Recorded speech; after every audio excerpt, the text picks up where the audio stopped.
Okay, Mark, so for the next part of the exam, we're going to go over your respiratory system, which is your lungs and how you're breathing, as well as your cardiac system, which is your heart, and then your peripheral vascular system, seeing how the blood flow to your extremities. Okay, so the first thing I'm going to do is a respiratory exam. So I'm just going to inspect your abdomen.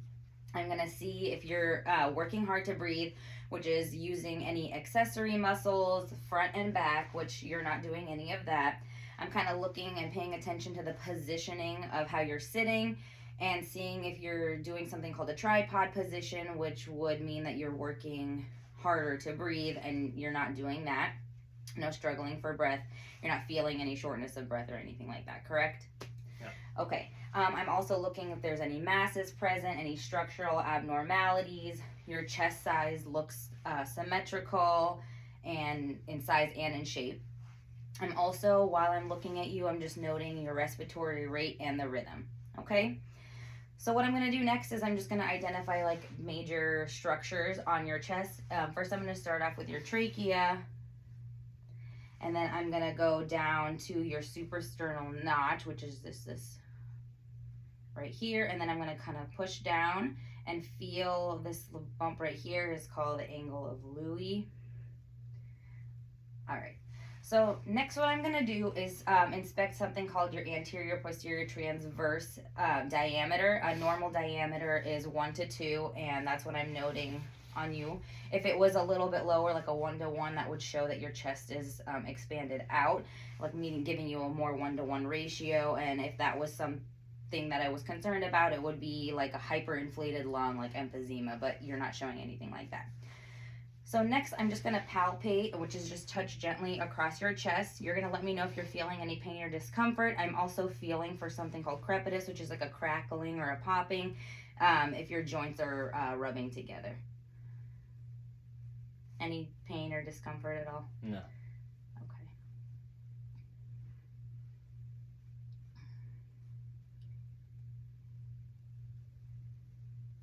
Okay, I'm going to do the same thing on your back as well, okay?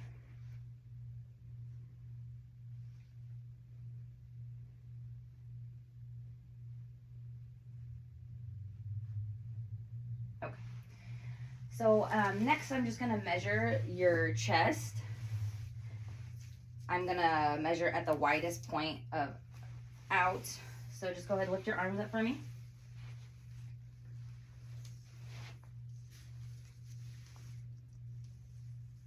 Okay, very good. So next what I'm going to do is something called tactile fremitus. So every time that I touch your chest, what I'm going to have you do is say the word 99 for me, okay? I'm going to do it on the front and the back. 99, 99, 99, 99, 99, 99, 99, 99, 99, 99, 99, 99, 99, 99. Lift your arm up for me. 99. Okay, very good. So I feel the vibration in my hand. That's totally normal. If I wasn't able to feel the vibration as I was going down, that could indicate that you have a collapsed lung or fluid accumulation, okay? So next I'm just going to have you turn this way. I'm just going to kind of feel down your back, and you're going to let me know if you're feeling any pain or discomfort. No. Okay. And if I'm kind of pressing down here, anything at all? No. Okay. And then I'm going to kind of just pat down your back. Let me know if you're feeling any discomfort there. No. Nowhere? Okay. So that's just kind of testing the costovertebral area. You can turn back this way. Seeing if you're having any kidney pain, and also just kind of feeling pain down your back, and you're not having anything like that. Everything looks normal. Okay, so the next thing I'm going to do is something called respiratory excursion, or like the diaphragmatic excursion. So I'm just going to measure. What that's measuring is the difference of where your diaphragm is in inspiration versus expiration, and it should be about 3 to 5 centimeters. So I'm going to do this on the front and the back, okay? Mm-hmm. So I'm just what I'm going to have you do is I'm going to have you exhale for me. All right, take a nice deep breath in. And exhale. Okay, very good. So about 3 centimeters. I'm going to do the same thing on your back. Okay. Go ahead, breathe out. And take a nice deep breath in.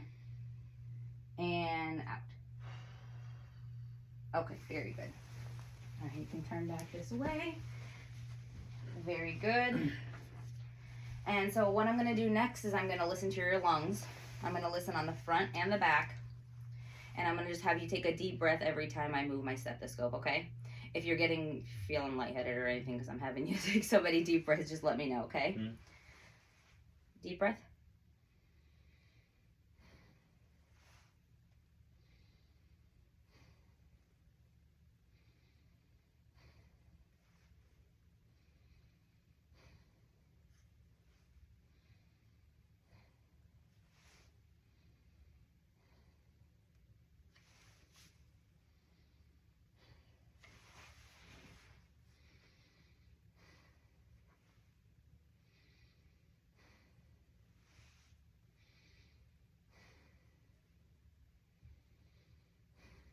Okay, very good.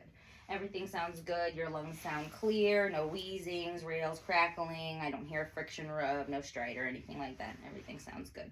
So next what I'm going to do is I'm going to percuss the same areas that I just listened over. And I'm just listening for any resonance, which is a normal sound. If I heard anything like a hyper resonance, that could indicate something, a lung condition like COPD or any issues. But we're just going to...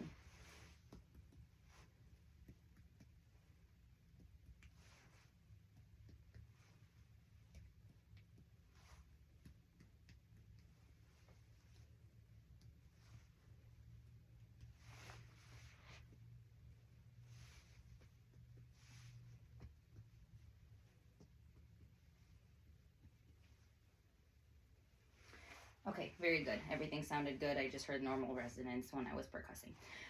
The last thing we're going to do on the respiratory assessment is something called a vocal resonance test, which is a test called agophony. What I'm going to have you do is I'm going to listen with my stethoscope, and every time I move, I'm going to have you say the letter E.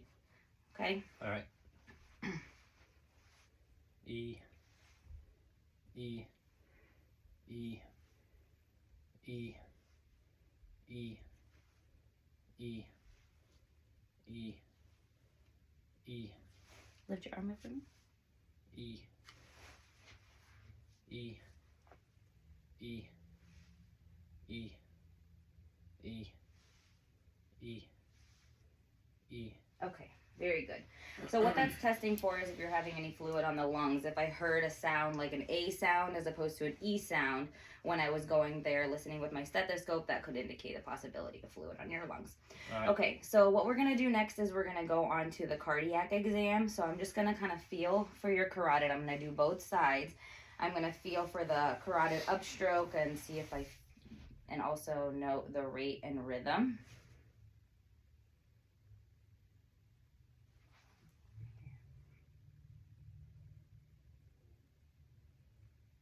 Also feeling for the amplitude and feeling if there's any thrill, if I feel any thrills on your carotid artery. Next, I'm just going to take a quick listen for any bruise, which is just a narrowing of the artery. It could indicate any sort of sclerosis if I hear something like that, okay? Mm-hmm. I'm listening with the bell of my stethoscope.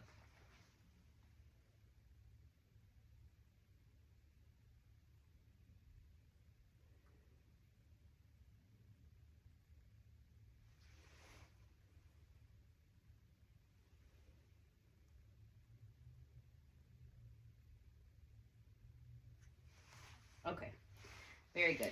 I don't hear any bruise. So next what I'm going to have you do is I'm going to have you lay flat for me, or at a 30-degree angle. We can move that. I'm going to just adjust the camera so that we can see. Okay. All right, so what I'm going to do next is I'm just going to go ahead, actually lay down a little bit flatter for me. Okay, very good. So I'm going to have you turn your head to the left. What I'm doing is I'm just evaluating for jugular venous pressure. I'm noting where I see the pulsation in your carotid artery. And I'm just going to measure here how far away that the lowest point of the pulsating that I see is to your sternal notch, and that's just going to indicate it if there's any sort of jugular venous pressure. Okay? Mm-hmm.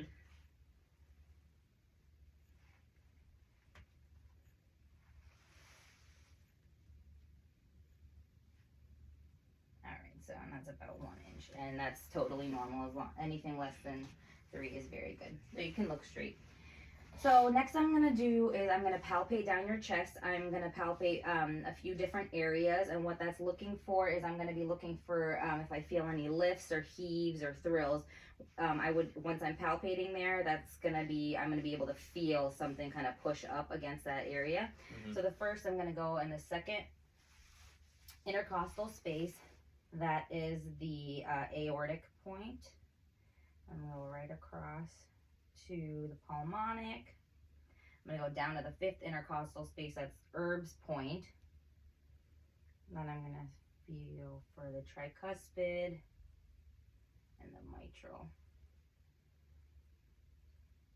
And I don't feel any lifts, heaves, thrills, anything like that. Everything feels normal to me. So what I'm going to do next is I'm going to feel for the point of maximal impulse, which is at the apex of your heart.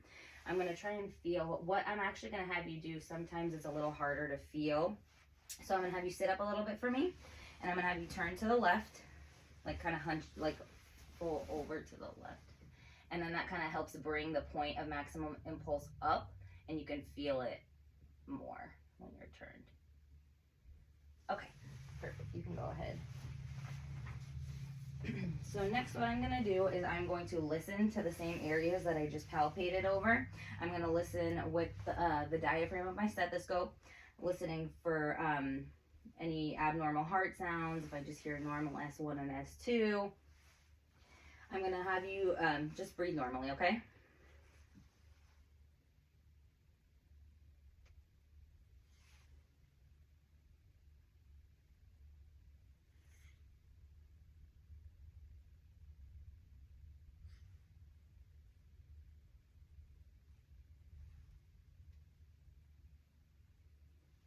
Okay, very good. Everything sounds good. So what I'm going to have you do next is I'm going to listen again while you're laying down. I'm going to have you hold your breath. Mm-hmm. So if you need to take a break in between, just let me know, okay? I'm going to kind of go through it a little bit quick. So go ahead, hold your breath for me.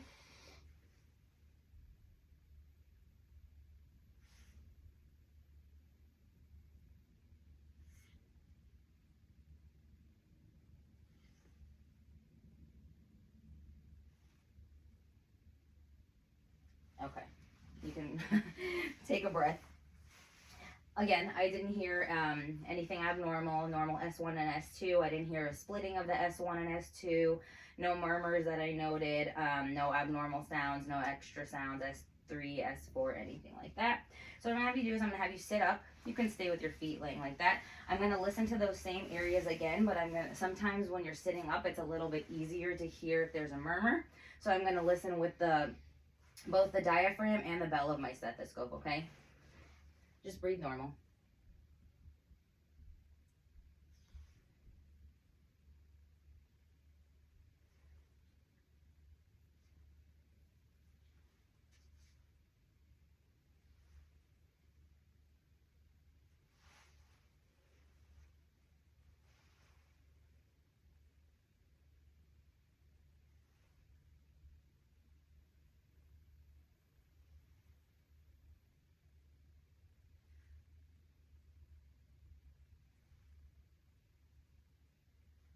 Okay, very good. Everything sounded normal again. No murmurs that I noted, especially listening with the bell of my stethoscope. Just a normal S1 and S2 sound. So what I'm going to have you do is just kind of lie back down a little bit for me. I'm just going to inspect your abdomen, your abdominal aorta, see if I notice any pulsating. I'm also going to listen as well to see if there's any bruise there with the bell and the diaphragm of my stethoscope.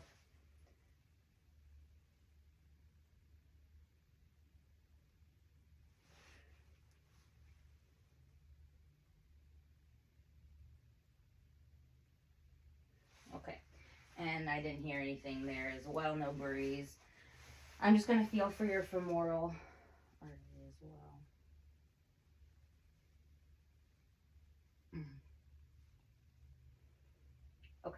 So what I'm just gonna do next is I'm just kind of looking at your general extremities, looking at your skin is dry,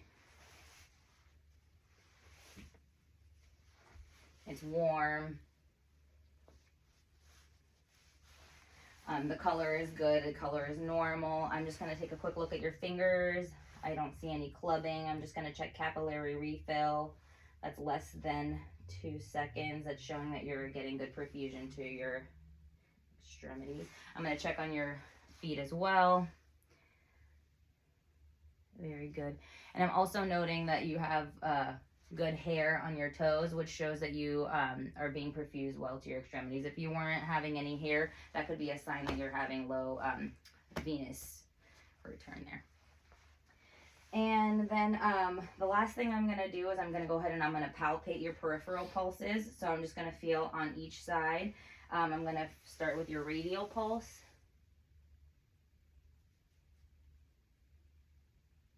Nice and strong. Your brachial. Let's do one at a time.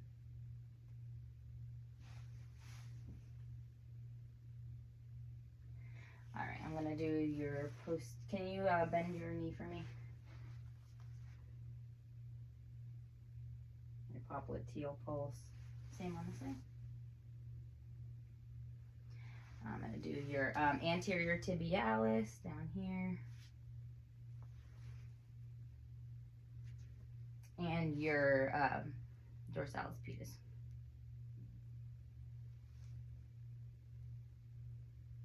All right, perfect. Nice, strong pulses. All right, Mark, so that concludes this portion of the exam, okay? Thank you so much. Thank you.